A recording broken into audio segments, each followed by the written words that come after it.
नमस्कार दोस्तों।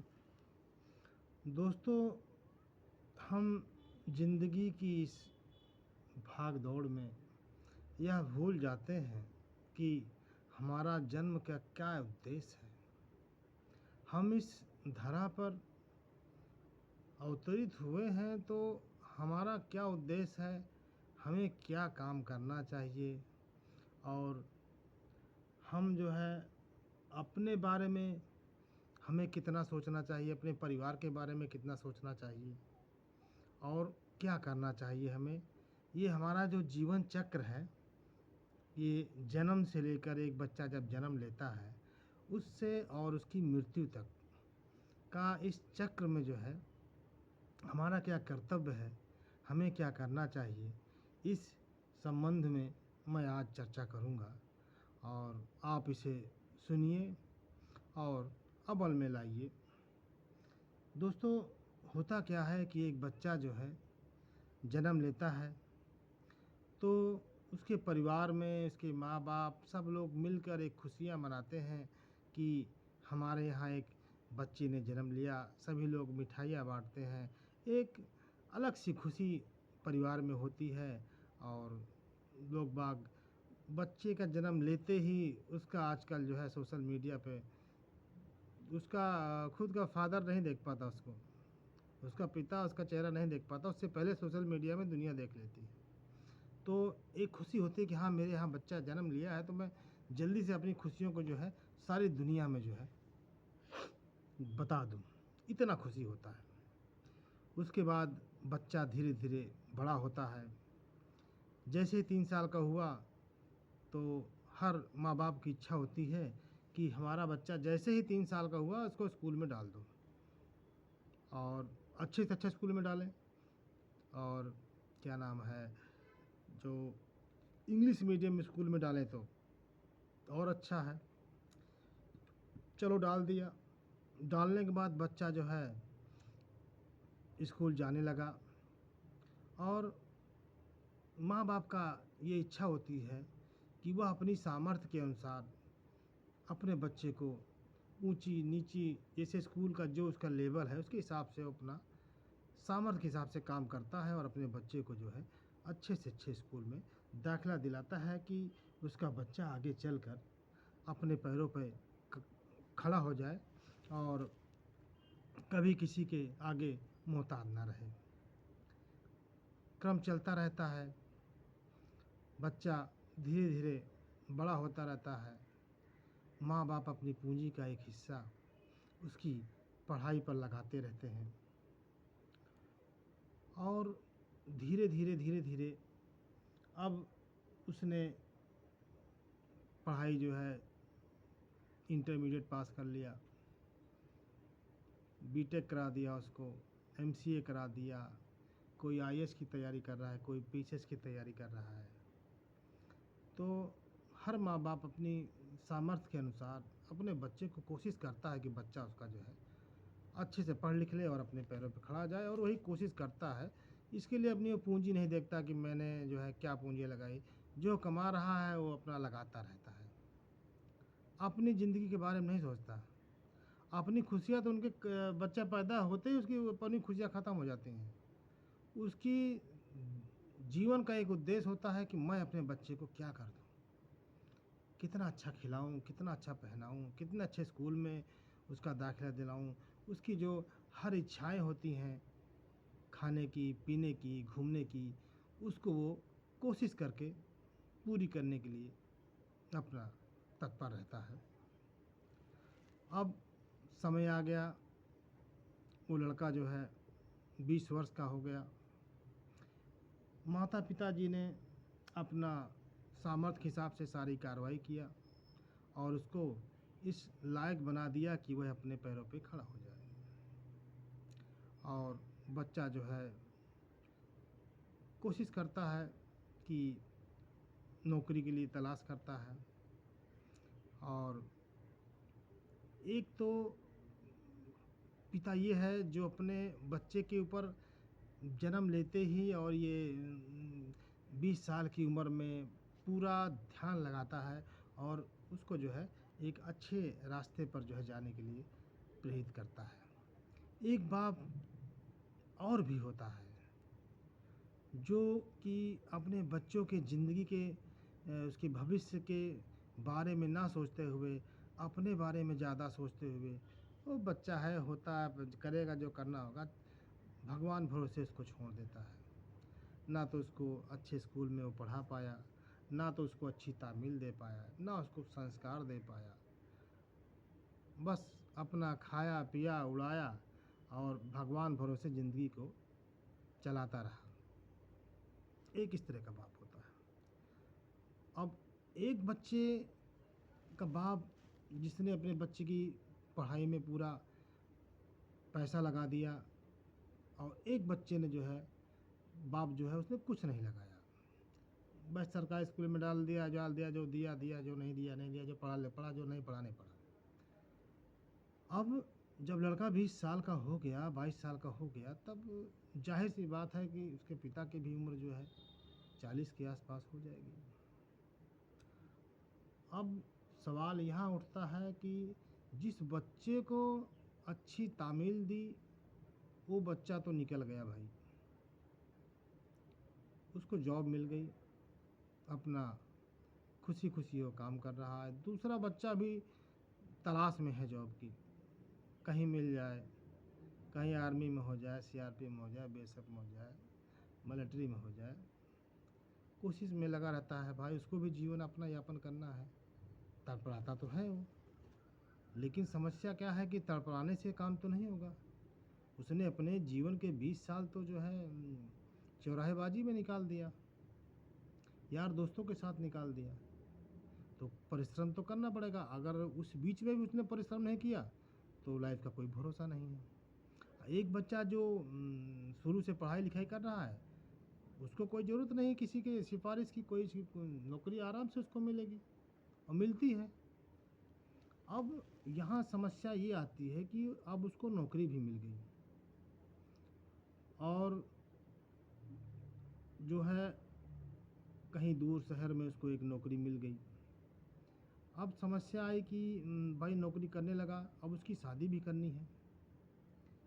ठीक है, रिश्ते वाले आने लगे, अच्छा सा रिश्ता देखकर उसकी शादी भी कर ली, अपना जीवन अपनी बीवी के साथ बिताने के लिए वो तैयार है।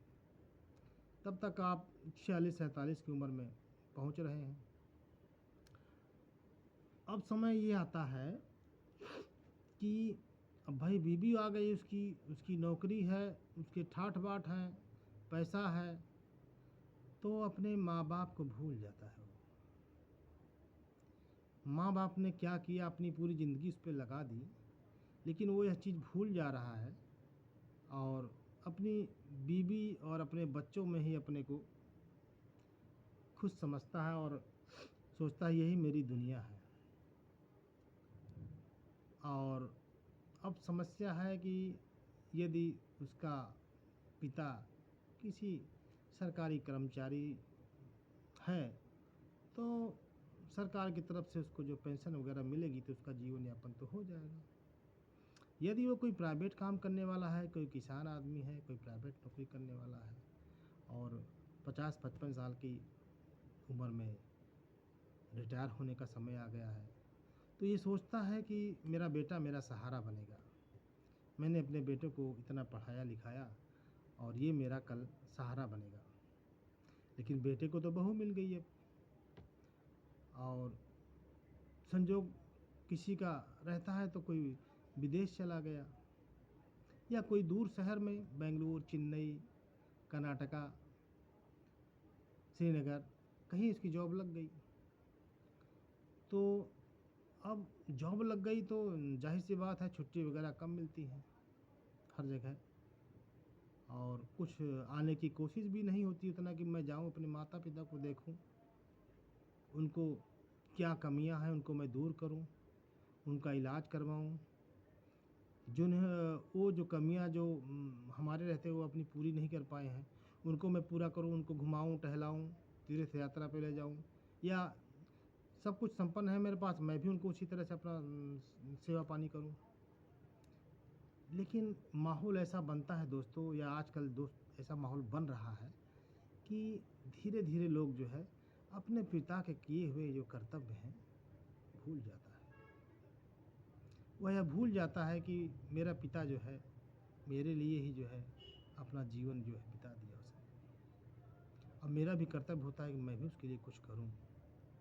लेकिन समाज जमाने को देखते हुए वो भी जमाने की राह पर चल देता है और अपने माता पिता को असहाय छोड़ देता है। जो थोड़ी बड़ी पूंजी माता पिता ने रखी थी वही पूंजी से अपना वो जीवन यापन कर रहे हैं।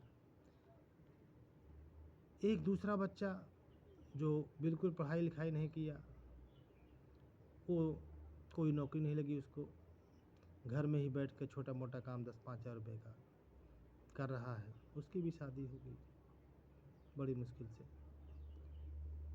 तो वो क्या करेगा कि जो कोई 10-20-50 हज़ार रुपये बाप के पास बचा है उसको भी लेगा, उसको भी छीनेगा, और आदतें गंदी है ही हैं।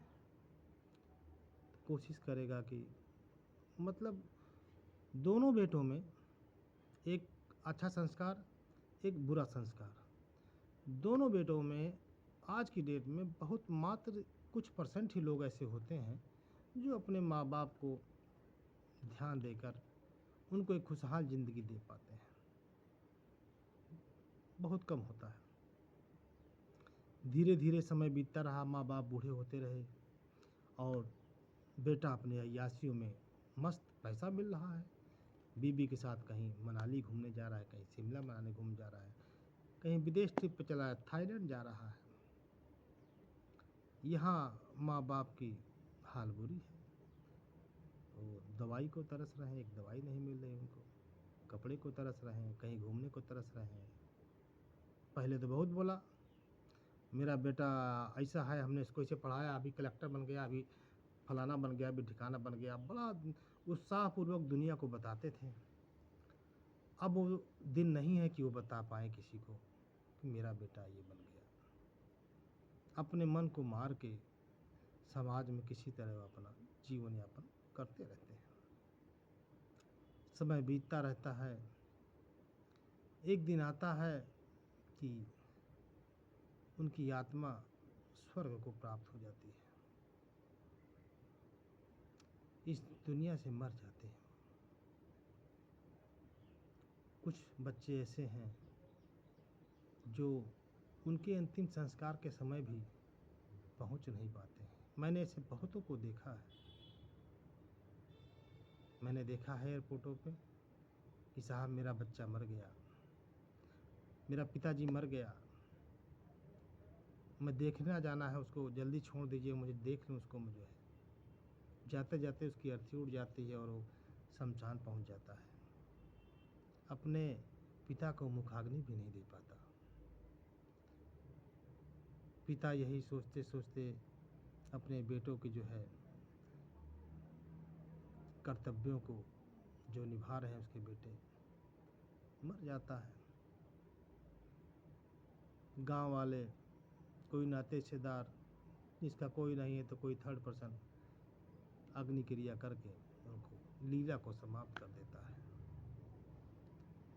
मेरा कहने का इस कहानी का तात्पर्य ये है, हमने अपने लिए क्या किया, हमने अपनी बीवी के लिए क्या किया,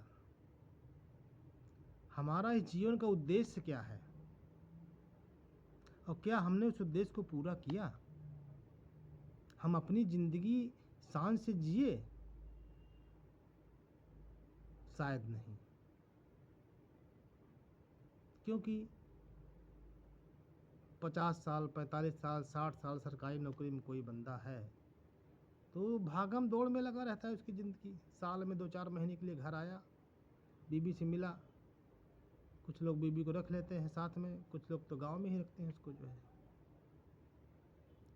तो ना तो बीबी को समय दे पाया, ना अपनी ज़िंदगी को संवार पाया, बस उसका जीवन का यही संघर्ष में उसकी ज़िंदगी बीतती रही। इसको पढ़ाना, उसको पढ़ाना, ये करना, वो करना, माँ को देखना, बाप को देखना, खेती बनाना, जो घर बनाना, मकान लेना, यही सब में उलझनों में उलझता उलझता एक दिन ऐसा आया कि वो अल्लाह को, भगवान को प्यारा हो गया। तो दोस्तों, हमारी ज़िंदगी का यही आजकल का सुरूर चल रहा है। तो मेरा कहने का मतलब है कि अपने लिए भी कुछ करो मेरे भाई। ये जीवन जो है 84 लाख योनियों में एक बार मानव जीवन मिलता है, और इसको भी हम अपने तरीके से ना जी पाएँ तो क्या फ़ायदा इस योनि का। भगवान ने मानव को इस ज़मीन पर अवतरित किया है, और उसके बाद भी हम इसका फ़ायदा नहीं उठा पा रहे हैं, अपनी ज़िंदगी नहीं जी पा रहे हैं, अपनी पत्नी को खुश नहीं कर पा रहे हैं, और एक दिन ऐसा आता है कि दुखी दुखी मर जाते हैं। तो कुछ अपने लिए भी करो भाई, बाकी दुनिया है चलती रहेगी। कर्तव्य करो अपना, बच्चों को पढ़ाओ लिखाओ, जो कर्तव्य है करो, लेकिन उसमें से कुछ समय निकाल कर अपने लिए भी करो तो ज़्यादा बेहतर होगा।